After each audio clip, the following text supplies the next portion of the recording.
The broadcast is now starting. All attendees are in listen-only mode. All right, well, hello everyone. This is Tim Gross, and I'm here with Jonathan Mizell, and welcome to the brand new Advanced Traffic course. We are really excited to have you guys here, and we've got lots of exciting stuff to share with you. Now, we want to thank you for filling out the surveys asking what your biggest challenges are and what you're interested in focusing on the most in these sessions. It's really been a big help for us in working out the absolute best curriculum that we can possibly put together to fit your needs. Now, before we get started, I just want to go over how this is set up and how we'll be handling your questions and feedback. In GoToMeeting, you should see a text box to type in your questions and submit them at any time. And there's a little hand raise thing, so you can click that and type in your question. And we'll be able to see your questions. And in general, we're going to hold off on answering questions either until the end of each section or at the end of the webinar, depending on how we're doing time-wise. But we'll definitely get to all of them. Now, we've also set up a Ning community, which is a forum that we've just created specifically for you guys as Advanced Traffic Course members. And I'll be sending you an invite email to register either tonight after the seminar or tomorrow at the latest, but I'm planning on doing it tonight, so you get an email from me with a specific invite link about where to sign up. And we'll be listing resources and information there and putting up the past broadcasts that we've done, like the one we're doing right now. And we encourage you guys to get active on that forum and ask questions about what we've already covered or about things that you want to make sure that we do cover. Now, everyone here is going to learn a lot by being on these webinars and taking in all the great info we've put together for you, but there's no substitute for actually participating. You know, the more active you are here, the more you'll get out of it, so we definitely encourage everyone to participate both during the webinars and in the forum. You know, we've got a really smart group of people here, and by everyone getting involved, it'll be like a mastermind group in addition to the course material we'll be covering. You know, we're really excited to have you be a part of it. Jonathan and I just got back from AdTech in San Francisco a couple of weeks ago, which was a blast, and it was great to see some of you there. So the timing of this webinar is perfect because we can share the best new ad sources that we've just discovered with you. Now, I think that covers the nuts and bolts of how we'll be working with things. So, Jonathan, are you there? I am. Can you hear me? Yep, sounds great. Nice. Okay, well, let's go ahead and get started. Thanks a lot, Tim. I really appreciate that intro. Let's see, we've got a nice little group here today. Why don't we start with our webinar agenda. This is the very first module of the Advanced Traffic course. And I want to start with a little discussion about how to take the advanced course. We're going to move on to a report from AdTech. We're going to cover what I like to call the unlimited traffic technique, and then we're going to discuss a little bit about how to find traffic sources which baffles people sometimes, especially if they're looking for a particular way to advertise on a particular site.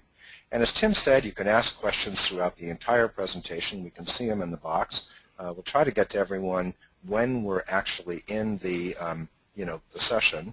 But if we have to do it at the end of the session, then just based on time. But we will get to everyone's question. So, first thing I wanted to talk about is how to take the advanced course.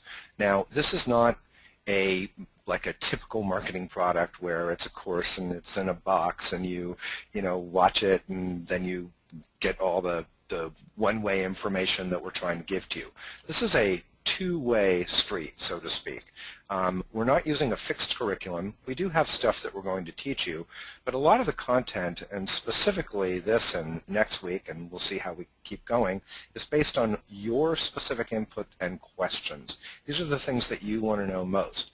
Now, just out of curiosity, when we were looking at the information, was trying to get a handle on who everybody is. We have a lot of affiliate marketers here, so we're going to talk about a lot of affiliate marketing stuff, which is also applicable to business owners and people driving traffic to their own site. We're going to really focus this towards you. We surveyed everybody, and like I said, we're going to actually get to all that information throughout the entire course. So here's how it works. For the duration of this training, Tim and I are going to commit to answer all your questions. We're going to introduce you to people and concepts that can change your life. We're going to basically participate in the forum. We're going to check the survey questions. We're going to make sure that we're actually working within the realm that you want us to work. And what we want you to do is to commit to participate in the sessions and the community. As Tim said, there's a lot of really smart people here. We have an opportunity to really blow this thing out and really create some wonderful connections, not just within the media community, but within our little community of advanced course members.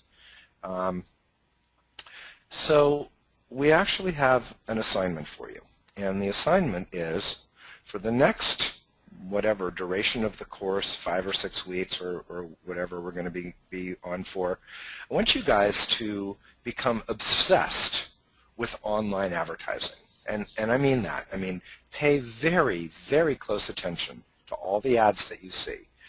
Develop an obsession with advertising, copywriting, design, persuasion, neuro-linguistic programming, everything that is essentially the tools of your trade.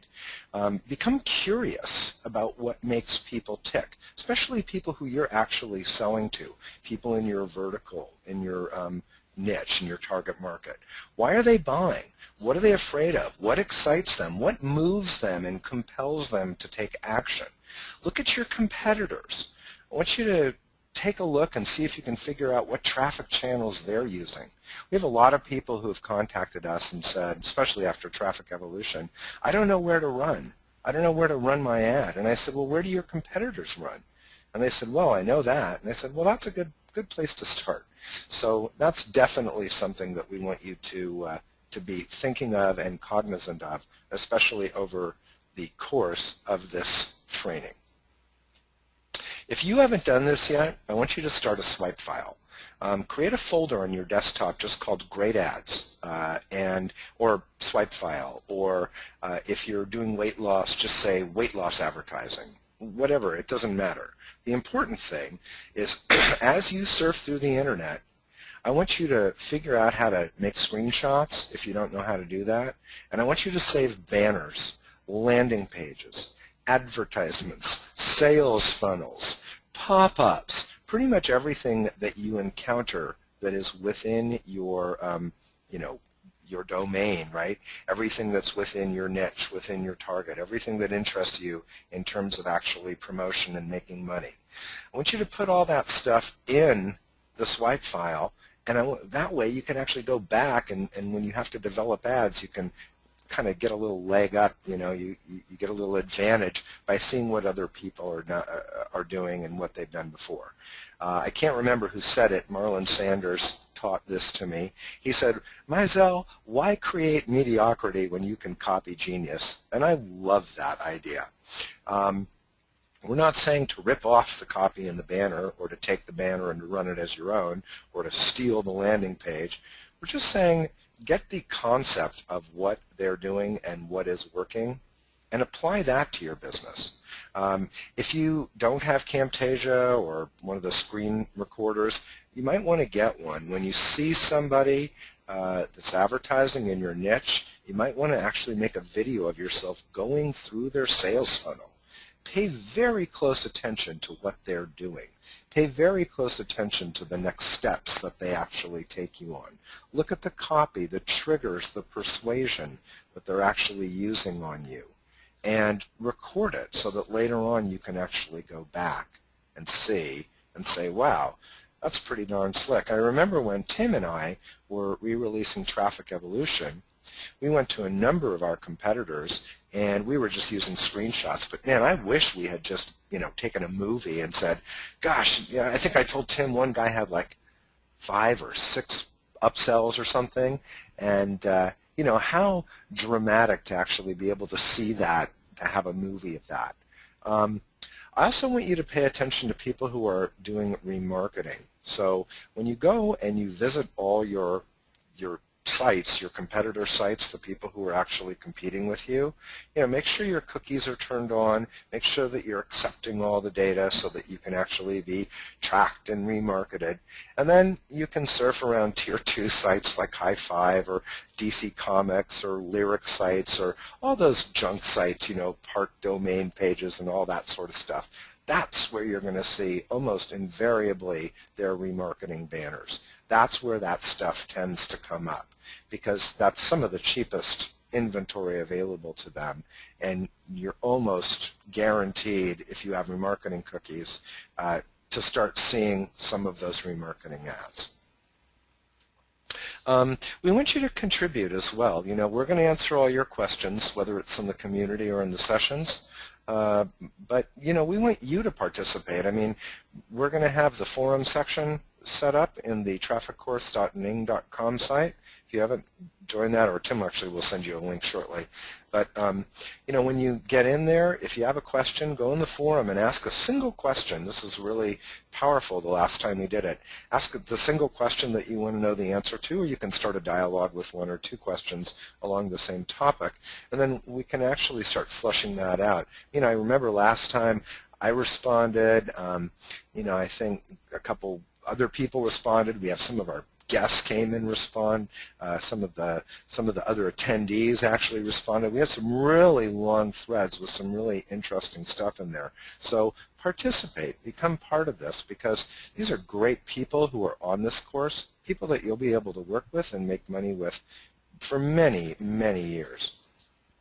And, you know, Jonathan, real quick, I just wanted to mention, you know, sometimes when I'm on just regular forums, I just cringe at the bad advice that people throw out because, you know, the advice is only as good as the experience that someone has firsthand, as opposed to either something they heard from a long time ago or whatever. So the concept of, you know, being able to go to this forum with us and a bunch of other really smart people and get real feedback. I mean, don't even think that that is anything similar than just going to some basic forum where you're not even sure who's who or why you should trust somebody, because it really is night and day, and it really can put you right on track to exactly where you're trying to go. You know, thanks for mentioning that, Tim, because there's definitely a lot of forums out there, and there's some good advice. But, you know, we really do this stuff. I mean, just today, I'm at about $2,400 in commissions. That doesn't have anything to do with internet marketing. Just my affiliate commissions for my affiliate promotions. And so we really do have, I think, a very good understanding of marketing. But we're not the only ones. I mean, gosh, you should see the list of people who signed up for this course. It's like pretty powerful. And frankly, there's a lot of people here, many of whom are actually smarter than me. And it's really nice when you not only get feedback going, or a feedback loop kind of created on a particular topic, but then you get all these other people with experience and knowledge kicking in their opinions and, you know, their kind of bits and pieces. And I think that really makes a big difference. You know, it's not like Warrior Forum or something where, you know, there's 50 responses and the one guy that actually said something relevant is stuck in the bottom on page 3. Okay, now we are going to be getting into the ad tech stuff shortly. But before we do, I need to do a little bit of a preamble. And the preamble is a little bit of kind of, we'll just say, background. Now, when I just did a seminar with Perry Marshall, and I started the seminar in an interesting way, and I'm going to go ahead and just throw this out there. Right now, we really care about placements and keywords and categories and targets and demographic data. And that's because there's no such thing as a black box. And by black box, I mean an optimization machine. Let me give you an example. If you use the optimization machine or the black box technology of most of the ad networks out there, you're going to be sorely disappointed. Because what they do is, let's say you're selling something, weight loss product or something. They're going to go out and take ValueClick as an example with 15,000 or 12,000 sites. They're going to start just throwing those banner ads pretty much everywhere within their network, all willy-nilly. Absolutely, they don't even try to target initially. They just throw it out there and they see what happens. And what ends up happening is certain people click and certain websites become more responsive and certain stuff ends up working and certain stuff ends up not working. And so this is what they call optimization. Now we have a company like Google. And I would say Google is the only one that really has a black box today. There might be a few others, but so far the only ones I've seen are, you know, Google. They're the only ones who are really willing to work on a CPA basis with advertisers who are doing lead gen or small front-end sales. I mean, other people are willing to do it, but Google does it without actually talking to you, so there's no human involved. In the future, I think we're going to get to the place where a lot of what we do and what we talk about in courses like this is almost going to be irrelevant. You know, we're not going to have placements or keywords or categories. You're going to give your ads to the network. They're going to do their magic, and then bang, you're going to make money. But right now, that's not the case. And in the real world, what we find is that optimization is highly touted and underwhelming. So we do need to still know these things. We still need to know where to place the ads, who our customers are, what our keywords are, what categories we're trying to run, and all that kind of, you know, boring stuff about marketing, right? We like to just run the ad and make the money, but all that little stuff is still critical. So if you're talking to one of these networks and they talk about their black box or their amazing optimization technology, don't believe it. You still need to actually go in and manually look at stuff. The second thing is, it always has been and always will be about the offer. And let me tell you what I mean by that. Offers drive traffic. It's not the other way around. Now, you can make some good money looking at traffic sources and saying, well, I wonder what would sell to that particular market. That's great. But in reality, markets don't call offers. Offers call markets. So if I'm trying to sell something, I'm going to call an ad network and I'm going to shop that around. The most important thing you can do is create an offer that you own. It doesn't even have to be something that you sell. It just has to be an offer that you own. It can be a squeeze page, and we're going to talk about that significantly in the future sessions, and I think next week we're going to go deeply into funnels.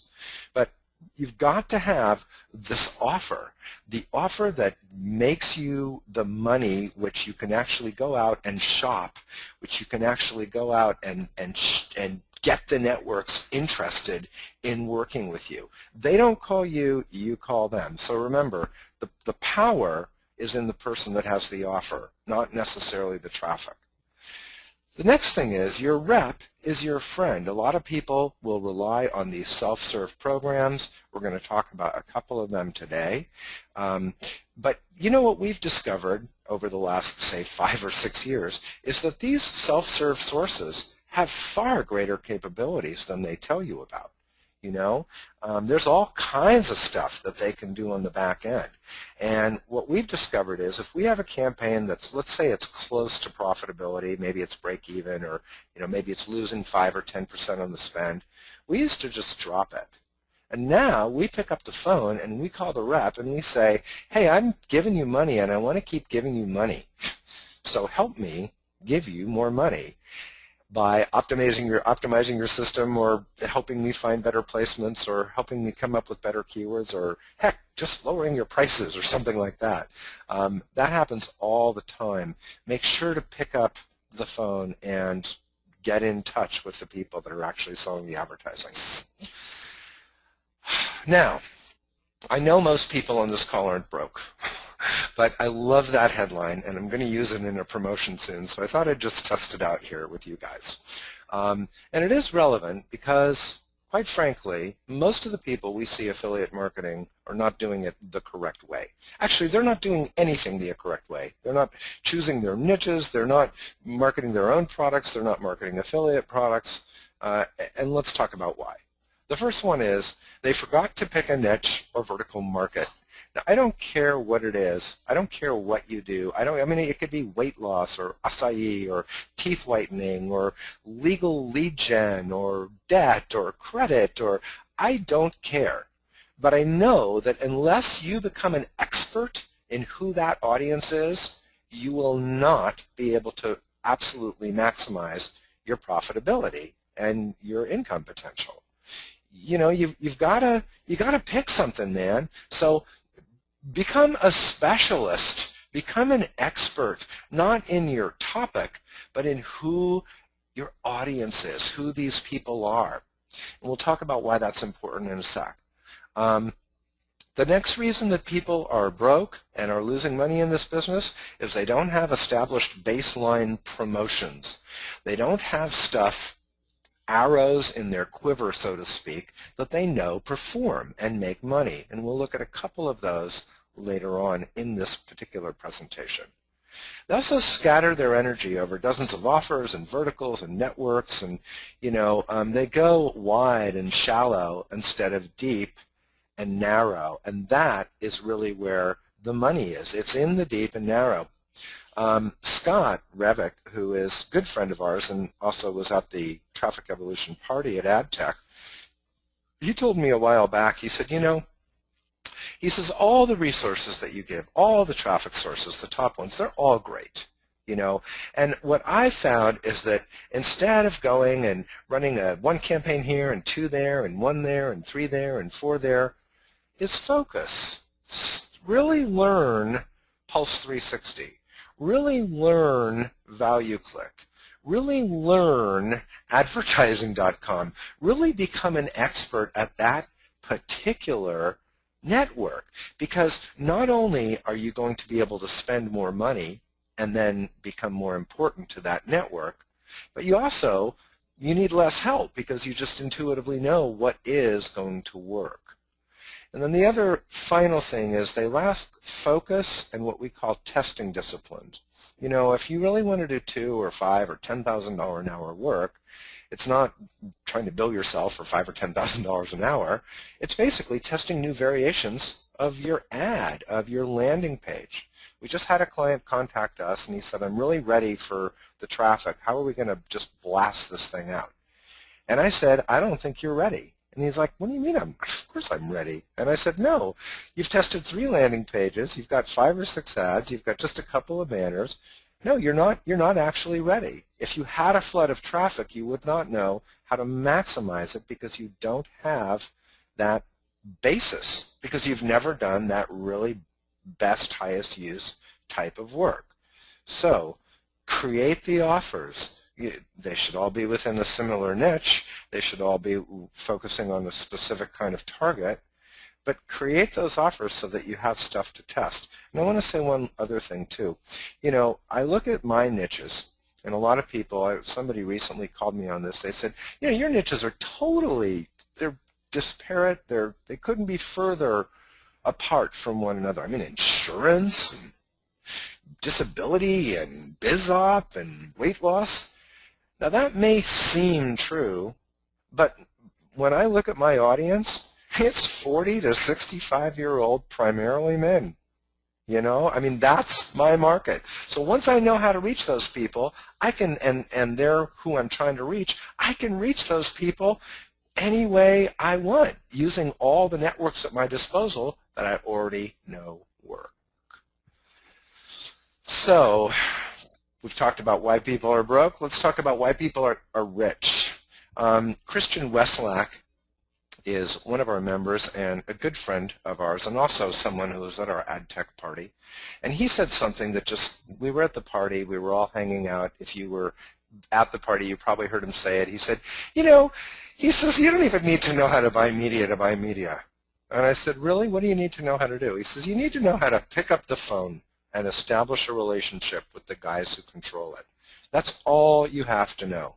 You have to be able to tell them how much you're looking to spend, how much you're looking to profit, what kind of margins you need, and leave it up to them. Make them do the hard work. So establish the relationship. Pick up the phone. You can start with a self-serve buy. If it looks like it's going good, pick up the phone and say, I want to roll this out. I want access to other targeting options. I want cheaper inventory or cheaper pricing or better inventory or whatever.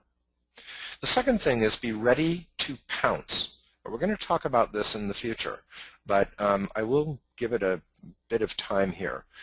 I think it's very important that you create generic offers, generic keyword and target lists, generic banners, generic landers, all the stuff beforehand so that you can set up a campaign in a few minutes when it's necessary. Let me give you an example. I have a generic campaign set up. I think it's in Lead Impact. And probably in the CPV session we'll go over this. But when I want to test a weight loss offer, I don't go to AF Portal and run a bunch of targets and then go to Google and get a bunch of keywords and then set up a campaign and write a bunch of ads. I have a campaign already set up at leadimpact.com. It's all ready to go, and it's paused. And whenever I have a weight loss offer, I just stick it in that particular campaign. It takes all of about 30 seconds. I grab my affiliate link, I log into Lead Impact, I log into the generic campaign, in this case the weight loss one, I insert the affiliate link, I click Save, and I'm done. And now I can see, based on targets that I already have established, are good for weight loss, or are good for BizOp, or are good for insurance, or are good for, new car quotes or auto warranties or whatever it is that you're trying to sell. And the other thing is, does that make sense, Tim? Well, I was just laughing because that just ties in so well to something that I try to drive home to people over and over is I just know there's a lot of people that they contact you and they say, hey, I've been working on this product for so long and I'm trying to get it ready to roll out, and when they describe it, it actually fits in this, most products fit into a generic category, whether it's weight loss or this or that, and they're knocking themselves out before they've even done what you just described, which is load up generic ads and stuff on the front end to try to see if you can start your funnel, and they're just killing themselves when all they have to do is plug in the generic stuff you were just talking about, grab anything that's in the same genre as what they're working on and trying to make their masterpiece, and just get out there and test it. And it's just something that's it's depressing in one sense to people, I know, because they just imagine that this ebook that they're working on is just going to be so magical and unique, but most things are sold the same way. And if you hold off 3 months while you're trying to write an ebook when you could have already been out testing, you're just putting yourself so far behind the ball. So anyway, I was just kind of laughing at how you were phrasing it there, but it's exactly what you need. Well, absolutely. And just as an example, we had a woman call us when we were in San Francisco. She was from a CPA network, and she wanted us to start promoting some BizOp offer or something. And I decided not to actually do it for whatever reason. I didn't like the offer. But if I had decided to do it, it would, because I already have generic BizOp campaigns set up in Lead Impact and Traffic Vance and media traffic and direct CPV, because I've got all this stuff already set up, I could literally just do it in a moment. And that's really powerful because, again, it's not always about the profitability. It's really about kind of the relationship that you establish with someone and kind of getting things off on the right foot. And if I had decided to work with this woman, I would have been able to send her traffic. She would have started seeing traffic, pretty good traffic, and a bunch of it in, a few minutes, or as long as it takes them to approve the campaign. So that's really powerful. And then the other thing is, and I can't tell you how many times this has happened to us, we get calls and, students and whatnot, they're just like baffled, befuddled. They don't know what to do. They're absolutely confused because there's something within the sales process that doesn't work the way they want it to work. And so what I've said is, site engineering and offer creation and sales funnels, they're not fixed in stone.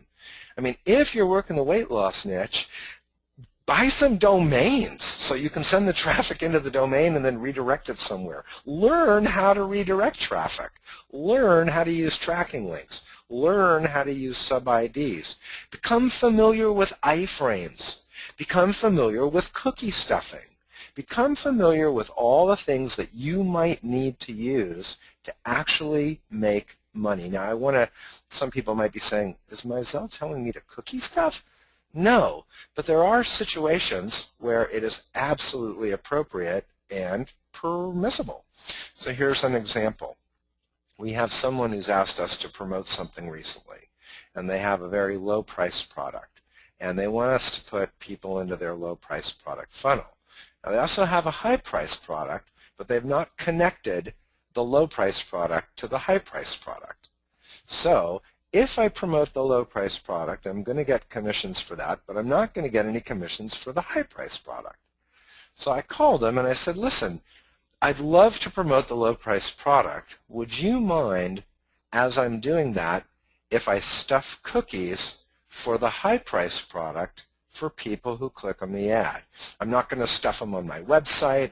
I'm not going to buy pop-ups and stuff them. I'm not going to steal affiliate commissions from somebody else. I'm not going to do any nonsensical thing. All I'm going to do is make sure that I get credit for the back-end marketing that this particular vendor will give to me if I promote that offer.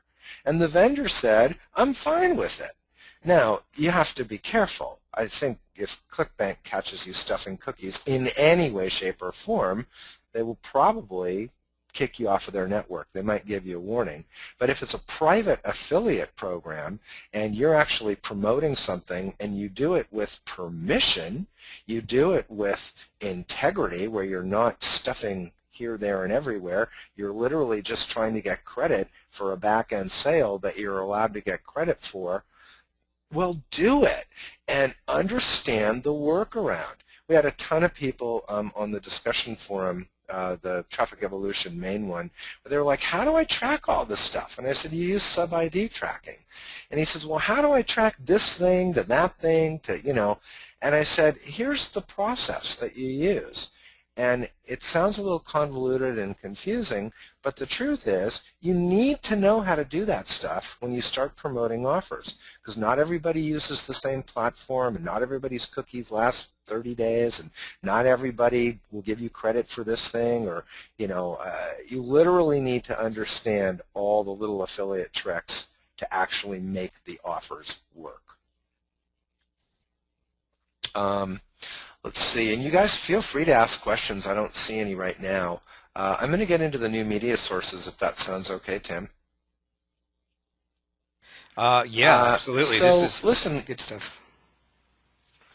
We just got back from AdTech, and we have some of our old favorites, and you know, we actually have some new stuff. Usually you go to AdTech and you see 10 or 15 new networks, and you notice that 10 or 15 old networks are gone, and you're like, oh, it's kind of sad. But the truth is that there's almost never a new network. We actually have a couple today.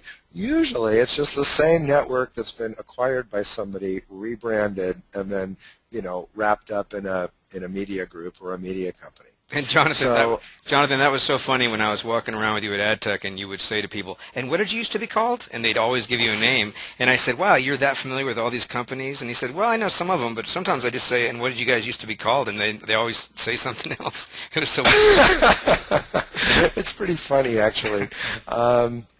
Okay, but I just got to say, we have the Traffic Evolution spreadsheet. Now, a couple little things. Tim and I are going to be updating the Traffic Evolution spreadsheet with some of this new stuff probably in the next couple of weeks, right? This should be your starting point, okay?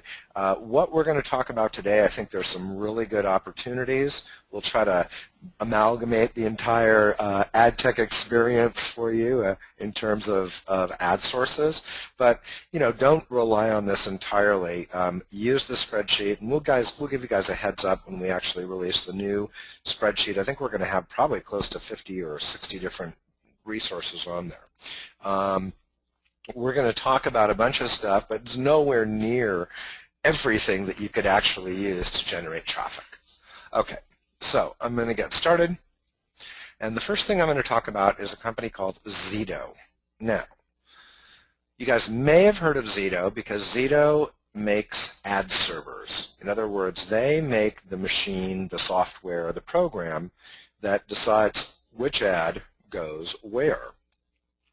A lot of people use Zito. A lot of big publishers.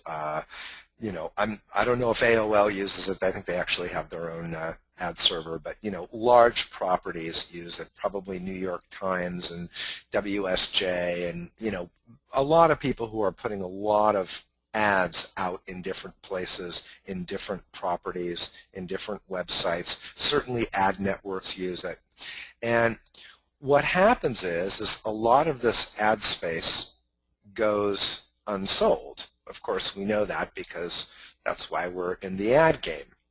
And so what Zito decided to do is, since they already have relationships with these large publishers, and these large publishers are already using the Zito platform, Zito just said, hey, if you want to sell your ads, not through another network, I mean, you can use any network you want, but if you want to use our network, we've got our own network, and we actually know something about what the people are doing.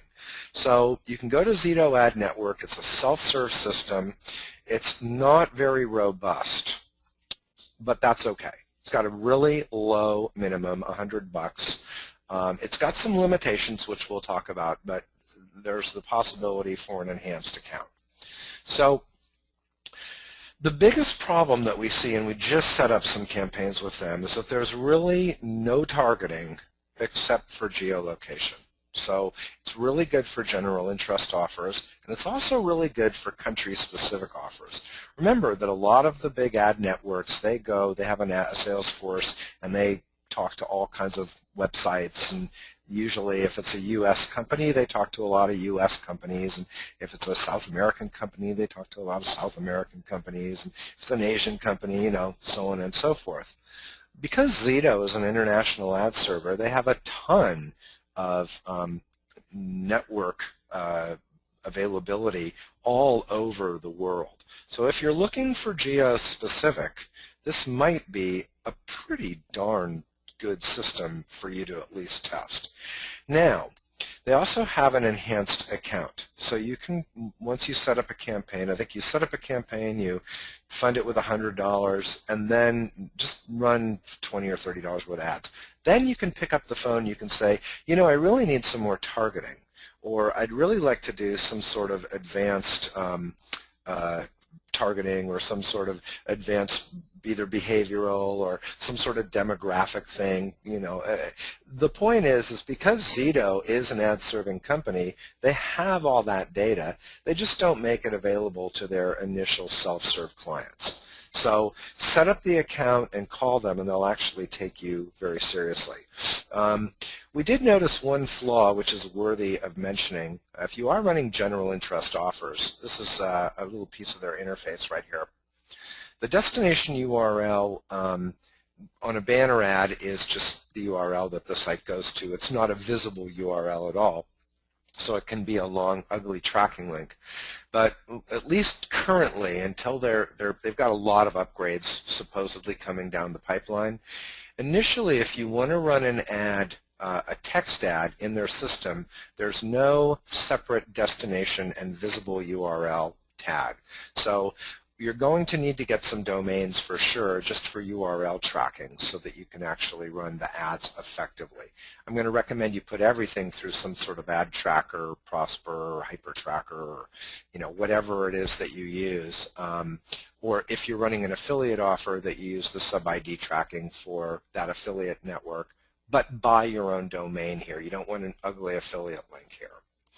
And that's pretty much it. I would say that Zito is probably one of the weakest ones that we found, but they do have a lot of inventory, and they have the potential to be the best because they have so much data and so many capabilities within their ad server. As soon as they give you an enhanced account, I think you'd be able to do a little bit better, but make sure that they know you're serious. Tim and I were lucky enough to go meet some guys, Jason and Ted, who actually run a company called Engage BDR. They threw a really awesome party just up the street from the Traffic Evolution party. So we went over there, and yes, we were maybe a little impressed with the party, but I was really impressed when I sat down with them, and I talked to them for almost an hour yesterday about what the heck they did.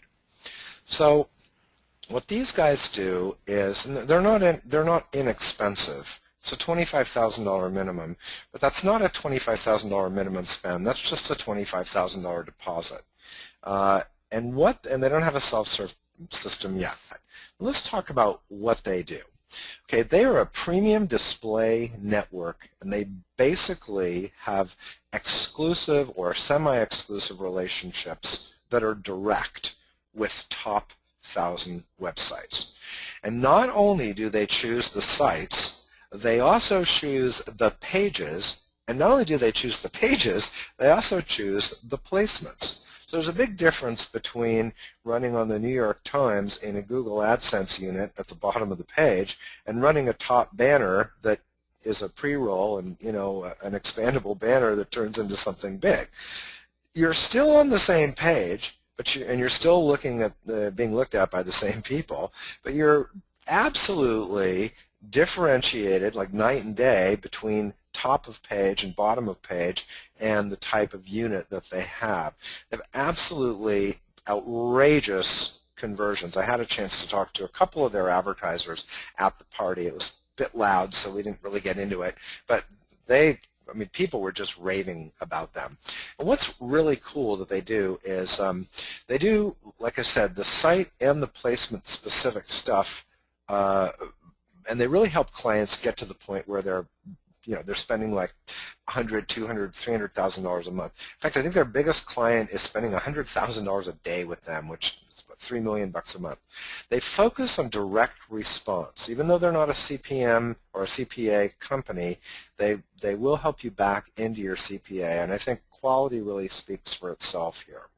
And I really liked when we talked about their black box. I said, so tell me about your magic black box system that, you know, optimizes everything. And they said, well, you know what we do? We don't send the ads out into 12,000 websites because we already know if you're looking for people 45 to 65 who are looking to lose weight, there's only about a third of our properties are going to make sense. So we're going to start with that. Their whole process uses human optimization initially, and then it relies on their black box technology. I thought that was really, really cool. If you're a direct response advertiser, I'm going to recommend that you talk to them, but only if you're really scalable. You know, when they told me yesterday that they really don't like to work with people who spend less than $100,000 a month, and their ideal client is doing $400,000 or $500,000 a month, I don't even know that any of the offers that I have could be scaled that high. You know, there are other people offers, there are affiliate offers, there are maybe a network offer or two.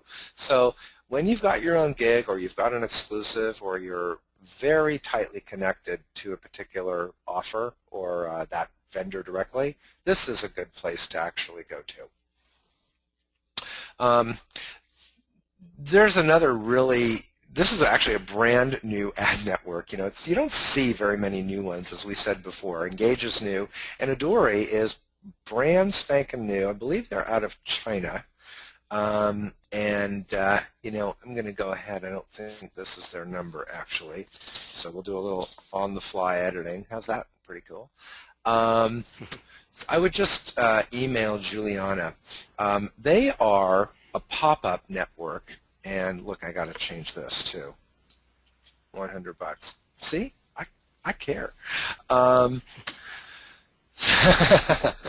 Okay, so what these guys specialize in is pop-ups and pop-unders. Now, they have a contextual ad product like a CPV product, but that's by invitation only. I want you to try their pop-ups.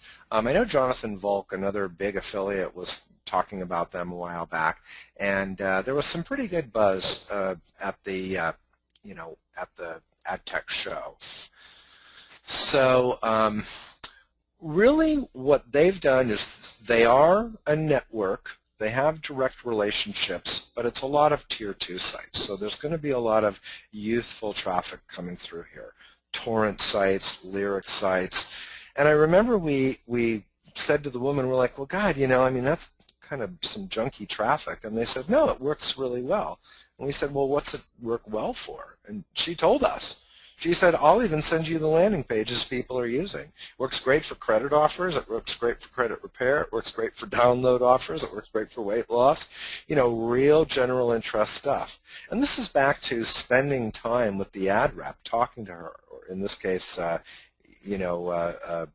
people who are going to be your ad rep, and really saying, look, I want to make money with the campaign. I want this to actually work. What other advertisers offers are running, and who's renewing with you, and who's making money. I think this is some real good potential. They also have a ton of geo traffic. There's no basic targeting available except for geo, but there is premium versus non-premium. And when I asked them, I said, well, what's premium? And they said, larger sites and you get a frequency cap. I thought that was pretty cool. But if you look right over here, here's in my account actually, you can see they have like a spring package, a summer package, English only, they can get you for $440. They can do US only. They do have a bunch of US premium traffic. So I would say that that's something that you guys might want to look into. Their interface is pretty simple. Make sure, again, that you get all your collateral stuff ready, because when you get in there, the first thing you're going to be asked to do is get your landing pages approved. And that's something that you just have to deal with. We have a lot of people, surprisingly, just based on the numbers, who are in the UK and who are looking for UK business and UK traffic. These guys kind of reminded us of Engage in that they were really a super premium network, but they're really focused on the UK. They're also tiny. I mean, they don't do nearly what someone like Engage or even a large agency does. But they do have a lot of inventory in not only the UK, but in the crown countries, right? Anyone that's got the Queen on their money, Australia, New Zealand, Canada, UK, Ireland, Scotland, and then they also do continental Europe as well. They have some pretty good inventory there, but they were basically saying, if we're looking for US traffic, don't use them. They really specialize in Europe and the United Kingdom. They don't have any minimum, which we thought is great. We actually ran into these guys after the show. Tim and I were in the bar of the hotel, and there they were just, drinking up a storm and telling us about all the stuff that they do and really opening up. It is a small world at AdTech. It was funny, but what really impressed us was, if this is your market, if this is something that you're looking to do to break into the UK market, and even if you're a US advertiser, it may be worth it if you're selling something downloadable like a software or an ebook or a digital product or something that can actually be sold, not on a location-specific basis. They really impressed us as just being very helpful. They have a bunch of these category channels that they work with, but just Mark was the guy's name, I believe, and then and they might have been a little buzzed. I agree, but they just seem so darn nice. And I know it's not just the accents, man. If you have an offer that you want to roll out to their network, they'll do all the optimization by hand initially. They'll choose all the sites, and they have over 500 large UK sites that they represent, so they can really get you a lot of juice in that particular country. And I think it's probably worth it if you are selling something that's not location specific, especially if you're looking for UK or European traffic.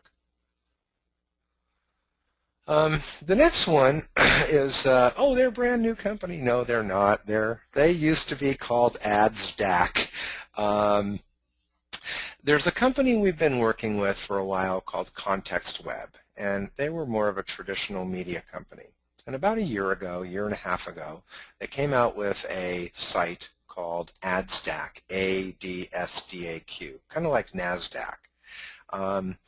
It was probably so much like NASDAQ that NASDAQ sued them to get the domain AdsDack, because now AdsDack forwards to NASDAQ, and they have come up with a whole different platform for their self-serve system. I was really, really impressed with these guys. They do category and geo for self-serve. If you are interested, this is a perfect example of a full-service media company that for $25 you can start running with them on their self-serve platform and kind of get familiar with it, and then go ahead and give them a call afterwards and say, hey, let's go ahead and make something work here. Usually when you look at category targeting, you're looking at 10 or 12 or 15 categories. Maybe you're looking at 20 or 30. These guys really run a contextual category network. They have over 386 category targeting options. And they get real deep, not just men, not just men's sports, not just men's sports football, but men's sports football watching or whatever. I made that up, but I think you get the idea, right, in terms of how deep they get with regard to their contextual category targeting options. They also do something that I thought was super cool, and that is when you log in, and the only other people I've ever seen who do this is Google. And we were talking earlier about the black box technology. This is a really good definition or kind of, viewpoint of it. They have a tracking pixel which you can put on your thank you page so that when people go through the process and they buy or opt in or whatever it is you're looking for them to do, and then they hit that pixel, there's the cost per acquisition. There's an allowable cost that you have as an affiliate. Now, for us, it's 2x. So if something is paying $20 a lead, we try to get the leads for under 10. If someone's paying $100 per lead, we try to get the leads for under 50. So what we can do with this, and what you guys can do with this, is you can basically go in and you can say, I want you to optimize this either not at all, or I want you to optimize it based on a click-through rate. In other words, the banners that are actually running, I want those to be getting greater weight. Or you can say, I want you to optimize this based on an acquisition, based on a CPA. And, we're always doing this anyway, us advertisers. We're always looking at the effective CPA. If it's an affiliate offer that pays, like I said, $20, we're always trying to come in at under 10. We're always doing the math in our head. We're always trying to figure out effective CPMs and all that other stuff. These guys will actually do it for you. Which I thought was really, really cool. They also have a bit of a slider down here. If you can see right here, this is one of their category targeting units. It's food and drink. We're running a banner ad with them. You can start at 78 cents, and then you can just, I think you can either slide it up or you just enter in your thing and it'll show you all the sites that you'll actually, or the range of pricing that you'll actually hit. And that's really important because it just shows you where the where a majority of the advertisers are in this particular thing. If you want to be number one in that category, you bid $5.50 and you're going to be pretty much at the top. If you bid 78 cents, you might get some traffic. It's a pretty darn cheap CPM, but you're not going to get very much. And what's nice is they have their little TM after their bid price. If you bid $5.50, just like with a lot of the other companies that we recommend in Traffic Evolution and Advanced Course, you're not going to pay $5.50. You're bidding $5.50, but the next guy, when he cuts out and says, okay, I'm not going to run anymore, or I'm not going to run for a couple of days, if the next highest bid is $2, you actually slide down to the $2. So you've got your CPM, and then you've got your effective CPM. These guys will also do a CPC. It's all based on backing into the click-through rate and things like that. But I think it's a pretty darn good system. The only problem I would say is that they have a poor customer support loop. We set up our campaign on the weekend. I knew it wasn't going to be approved. There's nothing. It didn't say anything about it was approved, it wasn't approved, it wasn't running, it was running. I think they probably need a little bit more into their system, but back to the most important aspect is just picking up the phone and calling the ad rep. And when we pick up the phone and we call the ad rep and we say, hey, our ads aren't running, and she'll be like, oh, well, they're not approved. Oh, why aren't they approved? Oh, you're looping your animation. Oh, well, I'll change that, and then you can approve them. So that's really the kind of dialogue you need to be having with these networks, is help them help you spend more money so that you can actually make more money. The next one we're going to talk about is called Matomi. We want to think it's new, but it's not really new. It actually is an Israeli company that bought Extend Media and a few other properties. I think they actually started a few of them. It's all display, but it's a premium display network. They have a self-serve system, but they wouldn't show it to us, which makes me think it might actually be in beta or something. No problem. You can definitely fill out the form, and you know, they have to manually approve you, but I think that they probably would. They have a small minimum of $1,000, and they really do handle premium traffic. They've got a whole system. You know, they basically took a mobile company, a search company, a CPA network, and a display network, and they put it all together into like a full-service ad agency, right? But they're still going to have their Extend Media platform available. They'll probably just rebrand it as Matomi. Lots and lots and lots of non-US premium traffic here. I mean, these guys do Europe, they've got the Middle East, they've got Asia, they've got, you know, the Far East, they've got all sorts of inventory in all sorts of places that you might, or you might not want to reach, but you might want to reach that, especially if there's new ad opportunities. We've seen a lot more if you're a member of EWA or really any of the good CPA networks, a lot more country-specific offers coming down the pipeline. I just got one the other day. It said Australian dating or German BizOp. You know, you get all sorts of opportunities to promote something, and if you don't, you know, if you don't really know that business or that company or that country or whatever, you may be reluctant to do that. Yet, what we found is that there's a ton of opportunity in this foreign stuff, especially in, you know, general interest niches like dating or weight loss, because there's almost nobody running ads in that particular country. You know, you've got a couple people, but you don't have the bazillion affiliates that you have in America all trying to target the good old USA.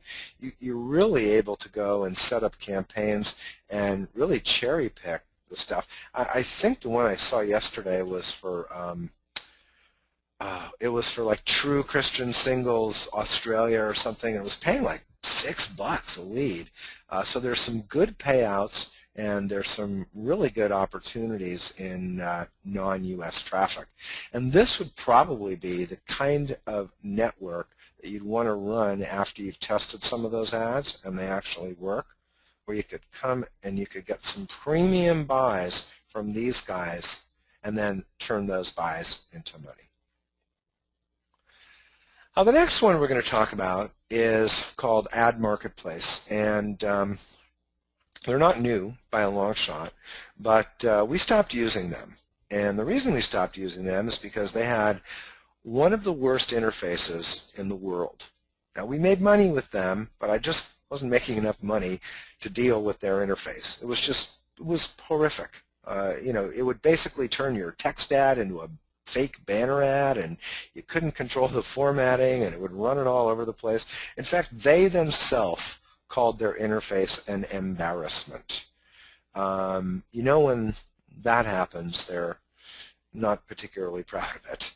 Okay, well, now they have a fairly good keyword-based platform. They don't call themselves the Google killers, but I know a lot of people who are using search-type offers that need specific search traffic are doing very well with them. AdKnowledge is another company. We won't talk about them because they're, you know, we've discussed them many times, and they're also in our Traffic Evolution basic course. But what these guys have done is they've really created kind of like AdBright, but they did a much better job. They have search feeds, and they have some search traffic, some actual true search traffic, but they've got a really good contextual engine that figures out what that page is about in both a category and even in a keyword targeting basis. And they have a huge, unbelievably massive 200,000 plus publishers in their network. That means that they've got massive, massive reach, and you're probably going to be able to get what you want from these guys. This is just one of the screens They've got quality, premium, super premium, and then managed. I don't have any managed campaigns. I'm assuming that the managed campaigns are when you call your ad rep and then they actually set those up for you, and you can do some sort of, management function within that. But I do know their president, and I think they're a darn good company. Just to give you an idea, we used to run a lot of weight loss and acai offers. This was maybe 2 plus years ago. And this was really one of our, steady Addy networks that we were able to use again and again. We knew that we were going to get good traffic from them. We knew that we were going to make money. So I'm going to recommend that if you don't have an account there, set one up. Just, check it out, right? It's low minimum. It's pretty easy to figure out. It's not rocket science, and I think you're going to like the traffic. It's not cheap, right? But it's good, high-quality traffic. Okay, the next one is AdReady. And this is not going to be for everybody. They do have a self-serve platform, but they're not really an ad network. I thought they were an ad network, but it turns out we sat down with Kristen Reese, who's one of their biz dev agency contacts people, and she gave us the skinny on what they actually do and who they actually are. They're what's known as a DSP, or a demand-side platform. And what that means is these are people who provide an interface and services to those who are looking to buy ads, right, based on the demand side, as opposed to the supply side. Supply side would be publishers, big websites who want to sell ads. Demand side would be advertisers who want to buy ads. So these guys have basically put 19 different ad networks in a single platform, and you can buy all your media for net plus 10, which means that you can go in and set up an ad campaign, and you can port it over. You set it up once. You can port it over to Google and Bing and Yahoo, and you can also port it over to Ad Marketplace and AdBright, and you can also port it over to Yahoo Premium, and you can also port it over to Bright Media Exchange and the DoubleClick Network and the Content Network. And so it's an unbelievably great way to manage multiple campaigns, especially if you're an agency and you have a number of clients. They'll even allow you to, like if you're, we do a 30% fee at Cyberwave if you want us to be your media buyer. So we can just include the 30% fee right in there, and it'll run the reports with our fee included. So, it's easy for everybody to figure out if they're making money or losing money, and really get the skinny. It's also fairly good for remarketing because you set one pixel, and then you can remarket over 19 different networks and exchanges. The fee it's not that expensive, it's not that cheap. It's a 10% of spend or $1,000 a month, whichever is more. So if, again, if you're a super affiliate and you're spending lots and lots of money, like maybe Christian would want to use this. I don't know if he's on the call, but I'll definitely mention it to him. If you're spending $300,000 to $500,000 a month on advertising, this might make sense because it will go ahead and save you a ton of money. You can probably even get rid of an employee, a person who sets all this stuff up. If you're just the average person, I would say this is probably going to be a more expensive way to buy advertising. This is either for agencies or people who run many, many campaigns, or people like us who do media buying for other clients. But it's well worth a discussion. Let's see where we're at. Now, do we have any questions on before we get into the unlimited traffic technique? No one has typed in any questions. I think they're just taking in the information. Come on, guys, you're just soaking it all in? Oh, I can see you all on there. There you are. Oh. Hey, guys. Hey, Lana. I didn't mean to call you out, Lana. I'm sorry. Okay, no questions? Well, we will make sure to take some at the end as well. And just a comment, I was thinking, some of this stuff is getting kind of technical.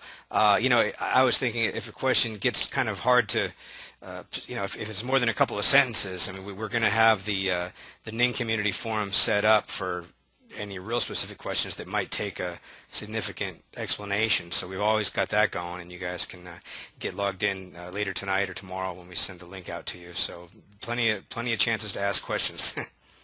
That's right, and there's also going to be, we're going to be making some videos specifically for you guys, actually. They're content that we'll probably use down the line, but there's a couple of things with CPV. I wanted to do something with Tim beforehand, so we'll make some collateral material for you that is not part of these presentations. It'll be videos and stuff, and so, if there's something you want to see or some technique, just go ahead and let us know. Okay, we had a number of people say, hey, what's up? Hey, dude, smiley face. Thanks, guys. Just want to make sure you know how to use the system. Okay, let's talk a little bit about the unlimited traffic technique. Perry Marshall says I can't talk about this enough. But I think that 5 frames are going to be good. So let's talk about this. What the heck is the unlimited traffic technique? It's a super, super, super rare perfect storm of traffic, if you will. It is the best way to get a lot of risk-free traffic fast. It brings in so much money, so much traffic, so many visitors. It's mind-boggling.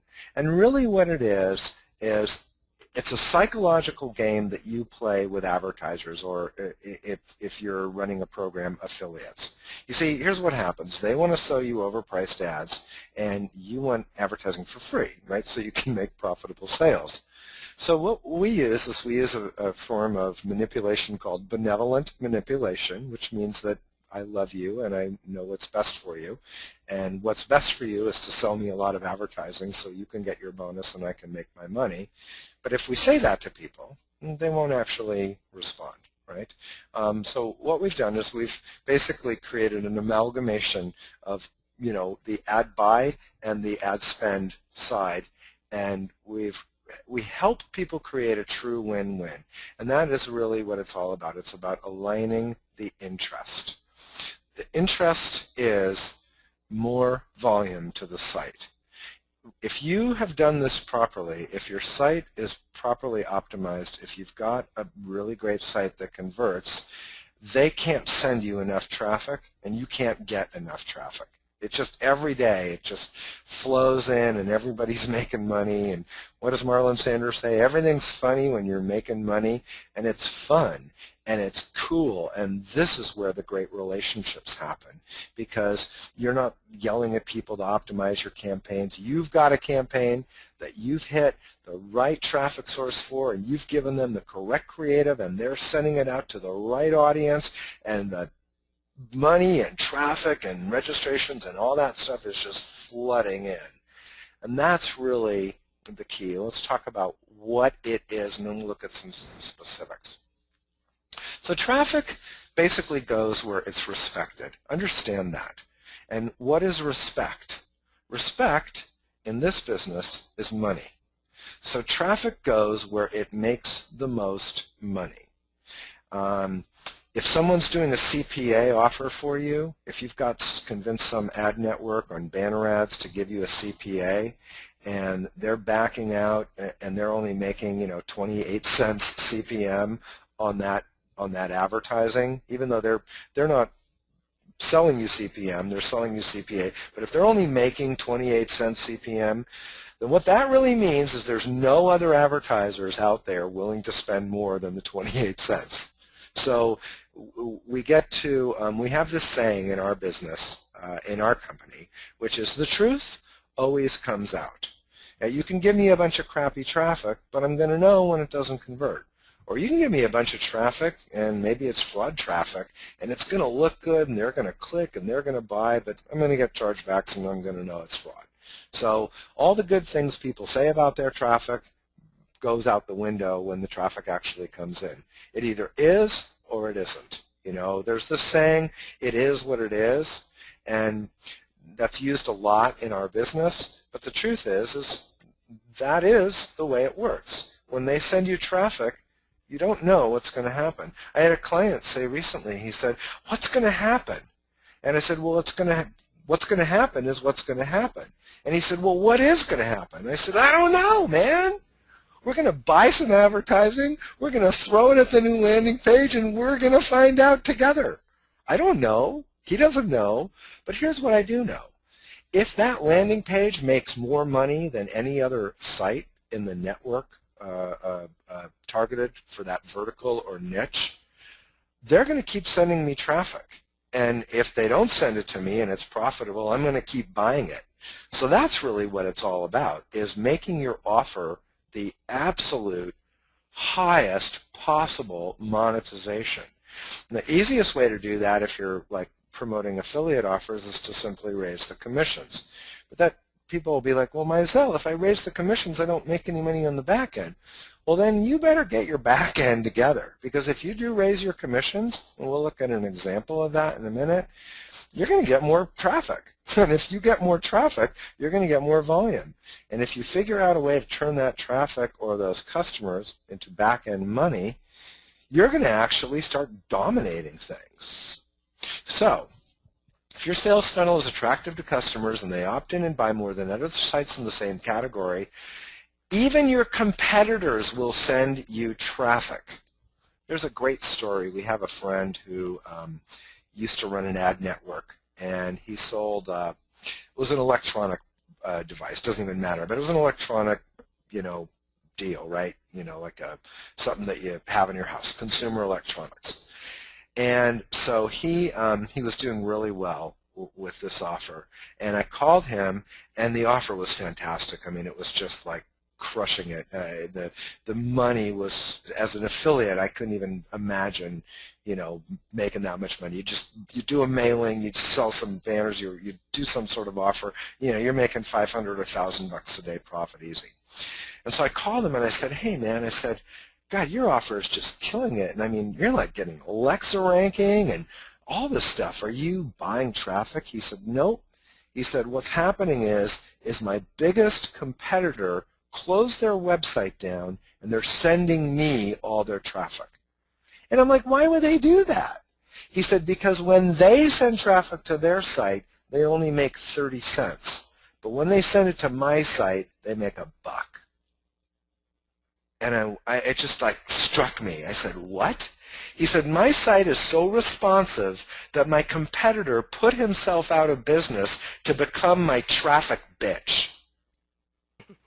I mean, mind-boggling.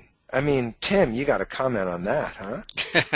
Well, yeah, the traffic bitch, yeah. I'm not going to comment on the bitch part, but yeah, but there I've had multiple times where one of my offers was basically the king of the hill, and boy, it really is. I mean, you can write your own ticket, and it takes a lot of work to well, it doesn't take a lot of work. It just takes a lot of creativity to create every back end flow. And by the way, that's what we're going to be talking about next week.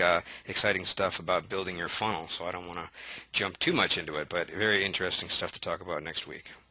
That's right. I talked to the guy from Offer Vault a while back, and I said, it's really easy to get a top offer. He said, no, it's not. It's practically impossible. And I said, no, you just need to test and test and test and test and test and test and test. And that's all you need to do.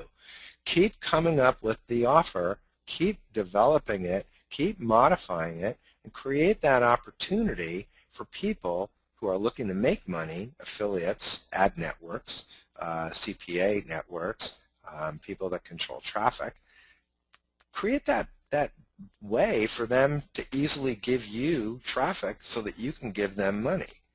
Now, a lot of people will say, oh, so I need to get my conversion up? No. Oh, no, I should raise my price? No. I got to get my opt-in rate up? No. Okay. All that stuff can help you make more money and can help you pay more money. But I want to really clarify something, and that is, if you were to go to if you were to go to the United Kingdom, right, and you were going to negotiate a deal over in the UK, you would not negotiate the deal in dollars. You would negotiate it in pound sterling, in pounds, right? You know, the currency of that particular country. Well, when you think of what the currency is of an ad network, it is really only two things. It's earnings per click, how much money that traffic makes on a per click basis, and how much money that traffic makes when it is running on a site or emailed to a group of people. One is called earnings per click, the other one is called effective CPM or eCPM. And all they care about, when we talked about Engage Media, all they care about is CPM because that's all they sell. So if you're talking to them, you have to talk in the language and using the currency that they're talking about. If you say, I want to do a CPA, and they say, we only sell CPM, and you say, well, I want to do a CPA, and they say, well, we only sell CPM, and then you say, yeah, but I want to do a CPA, you're just going to go around in circles. So what you have to say is, oh, so what's your effective CPM? And they say, well, on that particular website, we normally get $5 for the CPM. When we sell banners on that website, we normally get $5 from advertisers like you. So your goal through increasing the conversion, making the copy better, getting the opt-in rate, getting the pricing up, getting the back end stronger, getting all that other stuff done, through all that process is to be able to help that advertiser or that network make $6 on that page. If everybody else is getting $5, you want to help them make money. People say, what's your approach when you talk to network? I said, my network approach is they want to get rich. I approach it like a get-rich-quick scheme. Not that I'm selling a get-rich-quick scheme. I'm selling, in this case, a lead gen thing for lawyers, or a lead gen thing for credit repair, or a lead gen thing for BizOp. But that's not how I position it. I position it like you, Mr. Network, are going to get rich. Because everybody else they're only paying you $5 for that banner ad. When you get into a position with a network where you're paying more money than anybody else and you're making money, a couple of things happen. The first thing that happens that's really cool is they get worried about you. I mean, seriously, I've had offers where they're so good that the advertiser calls me or the network calls me and they say, listen, Jonathan, we saw the offer and we ran it and it just tested great. And we're like, yeah? And they said, but we're a little worried. And I say, what are you guys worried about? And they're like, well, we're worried you're not going to make any money. I mean, God, if you're giving us 150% commission and you're prepaying us and you're buying our junky inventory and you're turning it into cash, I mean, we think you're going to go out of business. That is where you want them. You want them worried about you. That you know that you've activated the unlimited traffic technique when they're calling you saying, I don't know how you guys monetize this so well, but I'm going to keep sending you traffic. We just had a situation a while back.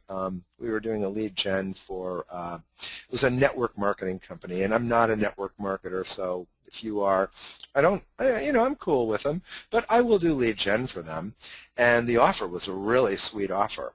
And we had this mailing list company, and these guys, they only do CPA. And they like to get, 75 cents a click, and they like to make $3 CPM, or whatever they like to make when they mail the offers. That's their language. That's their currency that they speak in. That's what they think of. When they have their meetings, that's how they talk. That's what they care about. So when we gave them this offer, we just raised the commission to the point, or the bounty, the per lead bounty, to the point where they were freaking out because they were making so much money. In fact, they made with us in about 3 weeks $70,000, which is just mind-blowing. I mean, their biggest problem with me was, we had a budget for this offer, so we couldn't actually, we couldn't handle more than, I think, 15 or 20,000 leads. They generated so much traffic for us that they called us saying, can we keep mailing this? And I'd say, okay, I'll give you another 1,000 leads, or I'll give you another 500 leads, but that's it. And they literally got mad when we turned the offer off. man, that is cool. That's what you want. You want people to get mad when they can't send you traffic anymore. Okay. You know people get it when something doesn't make sense. How can Indirect, a big giant company that's not supposed to be very smart, pay $4 or $5 for a mortgage click in Hawaii? How can they afford that? It just doesn't make any sense. They do it because their process dictates that they make a lot more than $4 on the click.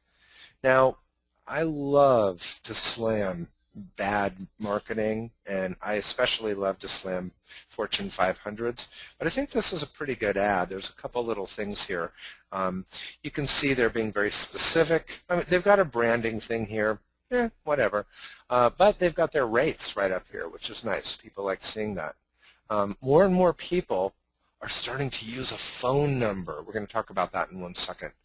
There's some benefits, discount appeal. So they're able to buy these clicks all day long. I think actually a big part of it has to do with this phone number.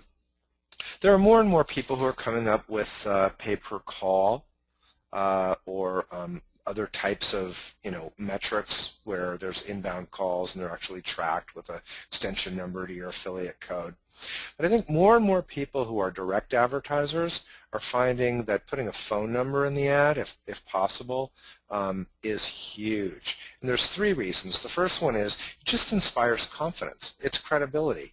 I could call them. I don't want to call them, but I can call them if I want, and they'll pick up the phone and they'll talk to me. That is huge. The second one is that it actually creates the best kinds of leads in the world, which are inbound telephone leads. So it does take a little bit of the click-through rate, and it turns it on its head, right? Because some people are just going to call when they see the ad. But you can also play the arbitrage thing here. Some people are never going to click on the ad and they're just going to call. I don't know if Google allows this in every case, but I know that most ad networks are not sophisticated enough to actually even concern themselves with whether there's a phone number in your ad. So I would say definitely you probably want to be testing a phone call. There's a couple of questions here from Tony. Tony does work for an ad agency. He just sent me a CPA offer from a client of theirs. The client wants traffic to their offer and they will pay X dollars for a completed form. They have the creative and the landing page, although they do need some creative work. How do you monetize this? Do I act like a media buyer and simply charge 30%? Or do you act like an affiliate? Or is there another approach that I recommend? Tony, it's an awesome question. We are faced with this all the time when people say they either want to hire us or and they're trying to weigh, is the 30% going to be less than the commission? Is there going to be transparency? Am I going to get creative work for free? How do they justify that? What I like to do is if it's a good offer, and here's the ifs, if it's a good offer and it tests out with my networks, so it looks like I can actually make something happen with it, and because if I can't make anything happen with it, it doesn't matter 30% or nothing. But it looks like there's something that I can make happen, and I can get what we call some sort of back-end help, and let me tell you what that is. If I can pixel the thank you page, if I can look at the master stats account, if I can maybe set a remarketing cookie, if I can do something that goes beyond the standard affiliate relationship, I'll probably become what I like to call not a super affiliate, but a super duper affiliate. I have this going on with a couple of people right now. I get a significantly higher payout, but I share with them what I'm doing. We have transparency between them, and I can see the truth. The truth is, here's how many people went into the form, here's how many people were duplicates, here's how many people dropped out in the middle, here's how many people did X, Y, or Z. When you are looking at a standard affiliate agreement or a standard affiliate platform, you send the traffic in, it either converts or it doesn't, and you don't know nothing about anything else. So if you can get that relationship where you have a connection to the back end and you're having a dialogue, I would say go with a super duper affiliate. If you can't get that relationship, if you can't get that transparency with them, or you don't want to give that transparency back to them, then take it on as an agency, and at that point just start shopping it on a media spend. And let's see. They also have a pay-per-call as part of the offer. Yeah, we're starting to see a lot more, again, pay-per-call. Commission Junction just added a bunch of those offers. I think ClickBooth does as well. And again, make sure that you know what the story is, that you can get the phone logs or you can get some sort of deal. In the one group that I'm working with, I mean, I can make my own landing pages. They have to approve them, but I can make them. I can stick them on my own domains. I can pixel and cookie and do all kinds of crazy stuff. Now, again, I'm not doing anything, that violates what they wouldn't want me to do. We're working together, but I'll probably make a lot more as a super duper affiliate than I would as an agency. If there's a situation where you don't want to front the money, like you want to run them with Engage or something like that, then you might have to default to more of a traditional agency relationship. I'm usually willing to spend $5,000 or $10,000 of my own money testing stuff, provided that I've got some sort of juice, some sort of life to the offer, from the beginning. Here's another great one. I thought this was so cool. In the United States, we have this guy, Bob, and he is the Smilin' Bob guy who I guess has a great sexual relationship with his wife, because there's a product called Enzyte that he takes, and Enzyte makes he and his wife it's like an herbal Viagra, right? So check this out. I mean, what sucker, what idiot would ever pay 200% commission? How could they ever make money doing that? So let's talk about this for a sec. Just check this out. If you go to your average CPA network, maybe it's a 50% commission, maybe it's 100% commission. Who's going to get the traffic? The guy that has the 50% commission or the guy that has the 200% commission? The guy that has the 200% commission. When we think about Dynamic Direct Network, who's repping this offer for Enzyte, we get a little worried. How are they going to pay their bills if they're paying so much commission? What's going to happen to them? Are they going to stay in business? Yeah, of course they are. Don't worry. They're scraping and shaving and upselling and back-ending and continuity and all kinds of stuff. They'll make their money. Don't you worry about it. This is a good opportunity. If you're in that niche or in that market, you might want to find this offer or even search for a different offer. Maybe you could call the Dynamic Direct and say, I want 300% commission. And if the numbers back out, if it makes sense, they might end up giving you 300% commission. Why would they? Because their back end or their continuity or they're able to remarket or something, or they sell something else with an exit pop-up. Who knows? When someone pays 200% commission, we stop looking at the offer and we just start sending traffic and say, man, I wonder if this is going to work for us. Okay. The next thing I thought was really cool. Dupuis is a company that makes medical gear. I think they were bought by Johnson & Johnson recently. And they make, in addition to all their other stuff, hip replacement parts. And a huge business right now in the United States, at least, is suing people who have either sold you a drug or given you a medical device or something, in the past. This particular form is a very simple form. There's actually 3 ways to contact. There's a long form here. I cut it off because it wasn't going to fit on the page. And then there's also a form here where they can get a call back, or they can just call. And if I'm not mistaken, this particular offer was out, I think it was on EWA. It was a slightly different form, but it was the same lead gen thing. They were paying $145 for a lead. Now, if you don't know anything about the legal lead gen business, you might think that they're crazy. Why in God's name would someone pay $145 for a simple lead? Well, the reason is, and most affiliates don't care. They just think, I'm going to promote that thing, and they go crazy, and maybe they get some leads. But the reason that they do that is because they're selling the leads to the aggregator for about $300, who's selling them to the lawyers for about $1,000. And the reason that they're worth so gosh darn much money is that when, in this particular case, the settlement's already been made. It's something like $1.5 billion. So all they need to do is get more people as part of the class, as part of the group, and then they're going to make more money off of each one of those clients. They've actually already won the case. It's kind of interesting. They go out, they fight the case, or they settle the case, they win the case, and then they find the people who are actually going to be suing it. But you'll find offers like this, offers that are $145 or $50 or $90 for a 5 or 10 field form. That's some amazing, amazing stuff. Okay, let's talk a little bit about baseline offers. We're right at about an hour and a half.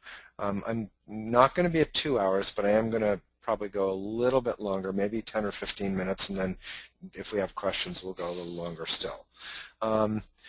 We generally keep what we call baseline offers or house offers around because we know they convert. Now, we test a lot of ad networks, but you know, when we go in and we test a network, we usually have some idea of what we're going to test. We don't say, I'm going to pick an offer and I'm going to pick a network.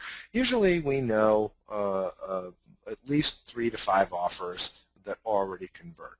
And these are offers that we either own, or maybe they're a squeeze page with a domain that we own, or maybe they're an offer that we manage, or maybe back to you know, Tony's question, there's something where we have a special relationship. In other words, we can get to the truth. We can find out if there were a bunch of orders, but there were a bunch of declines, or a bunch of refunds, or people opted in without buying. We can actually look at the metrics, and we can say, oh, I can see what happened with this offer. And we like to keep these offers around because we don't want to test, we never, I mean, you could write this down and put it on your computer. Never test an unknown offer with an unknown traffic source. Just don't do it, because if it doesn't work, which it won't, no, because they never do, you don't know why. And if you don't know why they don't work, my God, that's the most frustrating thing of all. So we keep our house offers out there. I'll show you just a couple of the ones that we have. We love creditreport.com. We've made really good money with these guys. This offer is on a lot of different networks. We like to access it through EWA network. I think also ClickBooth has it as well. I usually use EWA because I like them as a network and I like the offers that they run. So when I have a new traffic offer that I'm going to run or I'm going to test, I'm going to probably run, if it's financial, I'm going to probably run a credit report or one of the other financial offers that I want, that I like. This is called Home Income Jobs. It's one of my own properties, my own sites. It's got a 4-field form. I sometimes take the optional out to see whether I can actually get the traffic to fill out the phone, even though it's an optional field. You never know. Sometimes people just put 1, 2, 3, 4, 5, 6, 7. But the point is that if I can get people, if I buy advertising from a network and I can get people to go to that page and fill out that form, well, I know they're real people.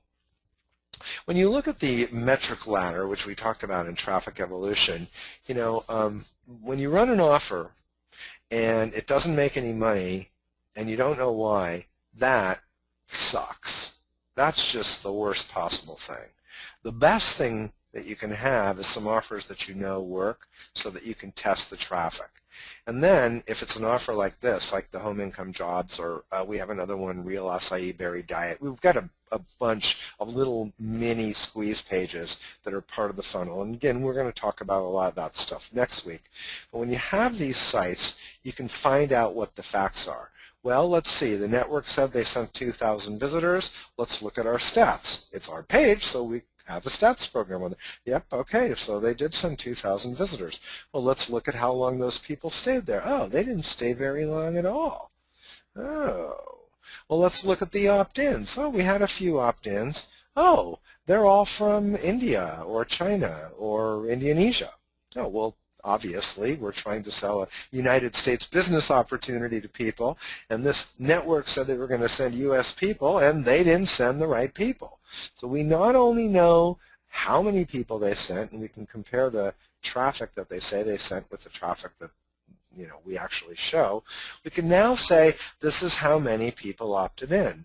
Oh, this is how many people bought.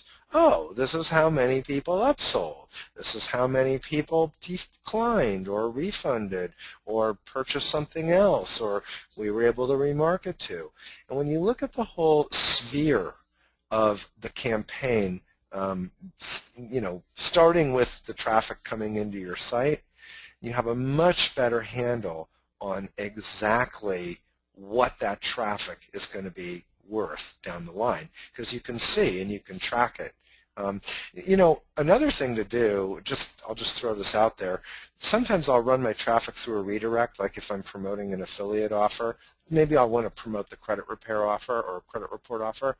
I'll run it through a redirect link, and I'll just have it have a 1-second delay, and I'll track that. I'll either set an affiliate cookie there, or more than likely I'll just put like a stat counter or Google Analytics, and then I can really see, because I don't own credit reports, so they're not going to put a pixel in there for me, but I can go ahead and I can see the traffic that I'm buying and say, oh man, that's not U.S. traffic, or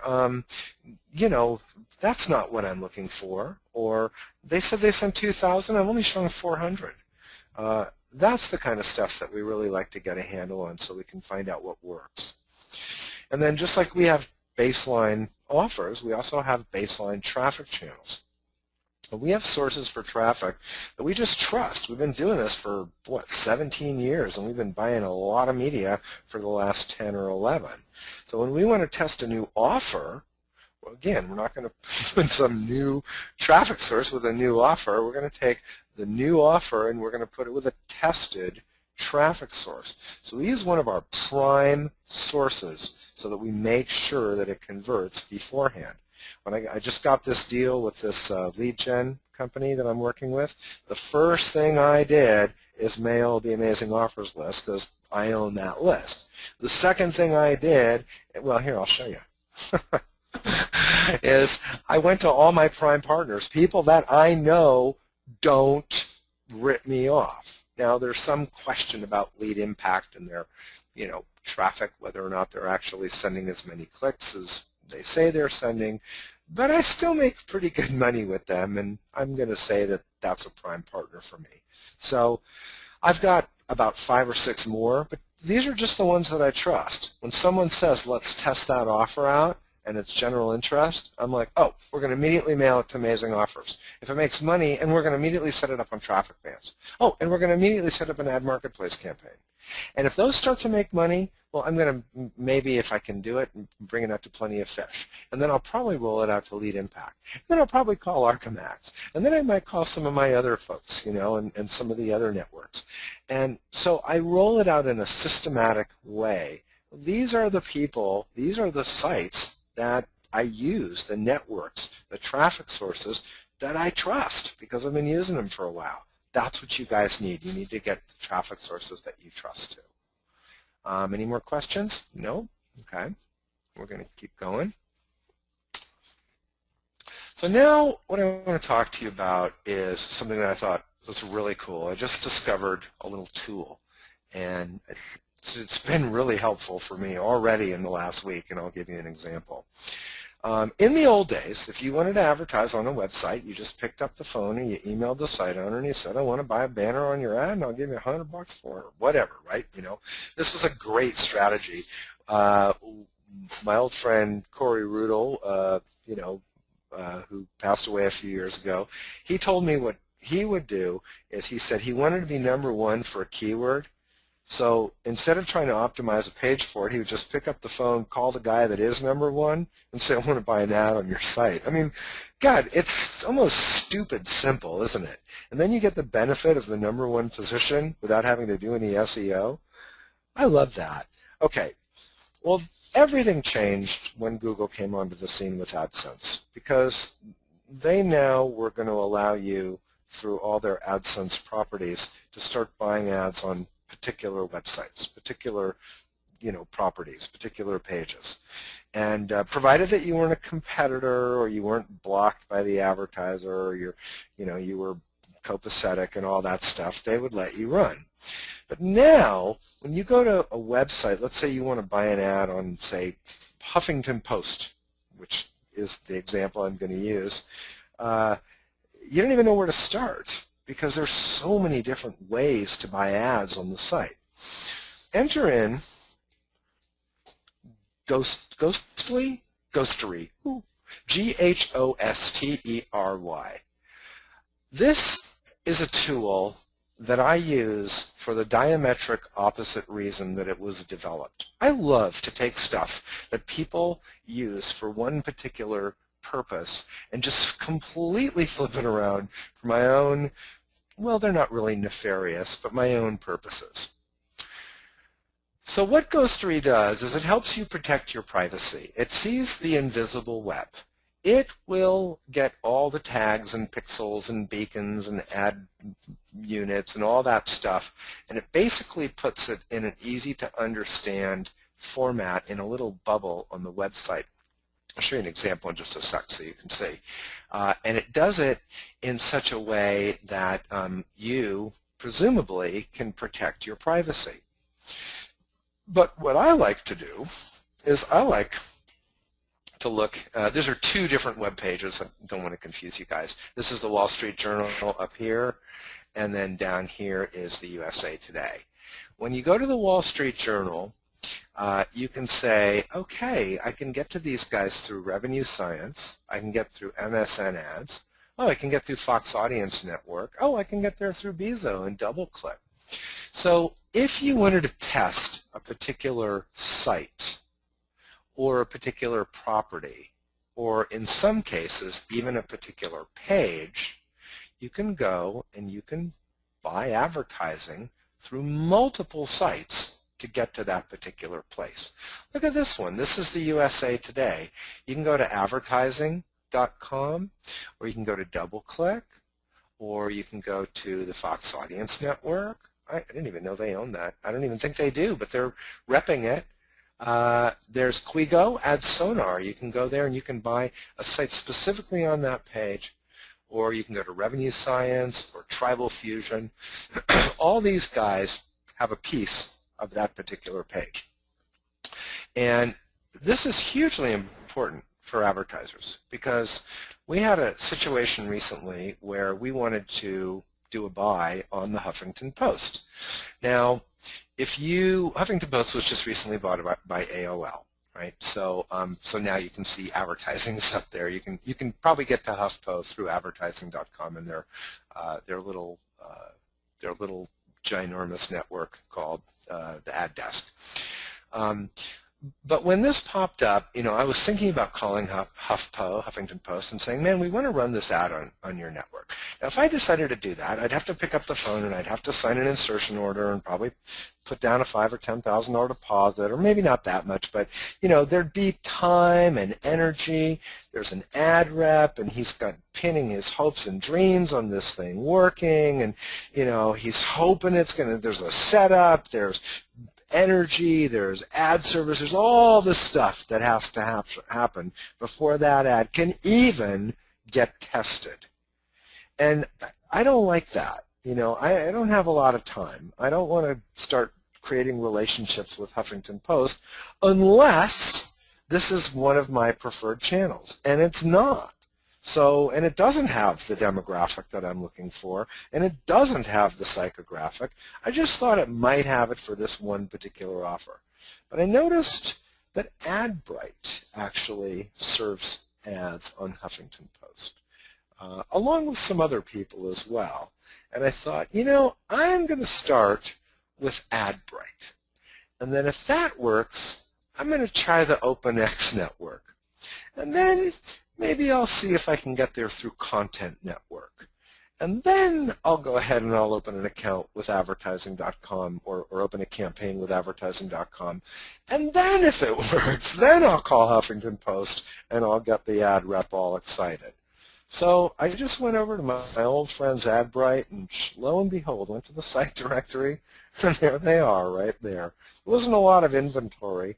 I think it didn't show much at all. It showed like a few thousand visitors a day, but I think I probably got about 5,000 or 10,000 impressions. Not enough to really tell me anything, but I could start it running, and I can probably run it over the course of a week, and I can run the preferred creative, and if it works, then I can move myself, I'm going to go back a slide, back up the ladder. So if I have any juice, any love at all from this site using AdBright, or if it just even looks like it might work, I could try some of this other stuff. I can go to the OpenX network, or I can go to Google, and then I can go to advertising. And like I said, I can work my way up the ladder.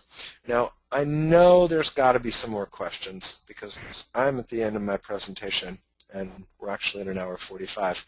But I want to make sure that I'm not leaving any stones unturned. So, guys, are there any questions? Well, and while we're waiting for that, I just want to mention, I know some people came on partially through this, and I'll be getting this video and getting it up online, so this can be reviewed. Hopefully I'll have it up tomorrow. So if there's anything that you want to go over again or look through anything specific, we'll have that, or if you missed the beginning. So everything's going to be, you didn't miss out if you had to run to the bathroom at one point. So we'll have everything up for you. Yeah, we sure will, and we'll have the whole videos done. We'll also get that community site up so that we can start discussing some of the stuff. Oh, look, this might be a question. We got one comment. Great tip on Ghostery.com. Yeah, isn't that awesome? You know, Yeah. there's another one, Firebug. I can't make it work now with my new browser. I think I have to, downgrade to Firefox 3.6 or something. Firebug was really interesting because what it would do is it would tell you the link. You could put it over a link, and it would actually follow the link and tell you all the different places that link went to. It's so funny. Sometimes you'll click on a HuffPo link, and it's actually a Google link, and then it's going into DoubleClick, and then it's going into some ad network, and then there's some hypertracker thing, and then there's some ad server Zito deal, and then it's going to the landing page. You can follow it really is following the money, isn't it? Firebug, Firebug does a lot. I think a lot of people don't. It does so much that it's a little bit hard to understand if you haven't gotten familiar with it. But yeah, it can really reveal a lot about what's going on a page. Yeah, that's really a super important tool. And Ghostery has just been amazing for me.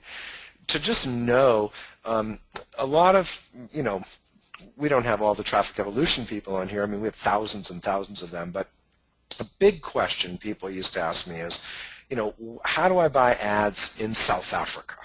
How do I buy ads for Western Australia? How do I buy ads for, the English-speaking parts of this particular country or this particular region? And the way you do it is you go to the biggest portal or search engine or network or preferably news site. Like you go to the news site in South Africa with Ghostery, and it'll just tell you all the networks that serve that. You're like, oh, I can get there through Google, and I can get there through Bing, and I can get through MSN, and I can get through these ads and through those ads. And that'll really give you a handle on not only who the networks are that are serving that page, but who the players are in your world. One of the cool things that Ghostery does is when you go to a website, it'll pop up immediately all the networks, and then it'll usually close itself. But on a site like Wall Street Journal or some of these big sites, HuffPo and some of the other ones, they've got so many feeds for ad servers from different networks into that page, and they're all just looking for the right person. And if you're a remarketing person, you know, they're going to give it to the Zito server through advertise.com because they know you'll pay more. The advertiser will pay more to get you because you're a remarketing person. And so what's funny is to actually watch Ghostery just keep adding. It keeps reloading, and it's like more and more and more servers. And some of these guys have like 15, 20 different behavioral networks and ad networks on the site. Really, really shocking. If you're a privacy person, it's super shocking. And if you're an ad buyer like us, it's cool shocking. Yeah, it depends which side you're on. Depends which side you're on. Okay, so that's the end of week 1. If there are any questions, we'll stay on for another minute. I'm going to talk just briefly about what we're going to go over next week. Next week, we're going to really uncover funnels. We're going to talk a little bit more about some of the generic campaigns that we've set up, and we're going to talk about list building, some of the tests that Tim and I have worked on recently. We've got a test where we figured out how to get opt-in names for free. My God. Who wants some of those? Well, me, and I think Tim, and probably all of you guys too. So there's a couple different channels that we'll talk about, PPV, email, and but it's really going to be about funnels. It's going to be about taking affiliate offers or offers that you don't know, building a funnel around that, about taking offers that maybe they're an affiliate offer, or you've got a stable of affiliate offers in a particular niche, creating an opt-in form so that you can work that stuff after the fact through follow-up, through email. We'll talk about, because remarketing is a funnel, we'll talk about remarketing as well. And I think it's going to be, to me, probably the most exciting session of all. This was really where to get traffic. Next week is we're actually going to go into what the heck to do with it once you get it. And then on the third week we'll go, I think third week is CPV and fourth week is display. But we've really got, next week, really got some super cool stuff. I mean, I'm going back to some of my campaigns that I was running years ago. I'm rerunning them now. They're still making money. I'm just shocked, and that'll be the case study. So I want to encourage all you guys to make sure you make the call. If you can't make it, you probably want to listen to it right away. One more thing, some of you guys signed up for Gold. Gold means that you get some one-on-one time with Tim or I, and you also get, there's a bonus session, which will be all Q&A. I'm going to be leaving next Wednesday to go to California for a little bit of time, and I think it would be really helpful if you have signed up for Gold to contact me, and let's try to get the first session done certainly before the end of the advanced course, and you might even want to do it this week. I have time this week, and early next week I can do a couple of sessions. So if you're a Gold member and you want to sit down and just talk for 30 minutes and kind of go over your funnel or your process, we're here for that. Cool. All right. Well, I think that wraps it up, and I do think next week's going to be really exciting because that's the practicality of how to take this traffic and twist it around and squeeze the most money out of it. So everybody keep an eye out for the invite to join the Ning community. Hopefully I'll get that out later tonight, and next week we've got some good stuff coming.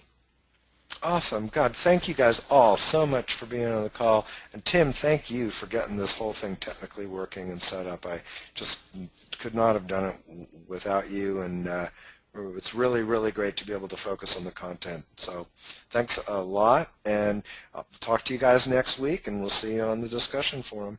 Yeah, great. See you guys.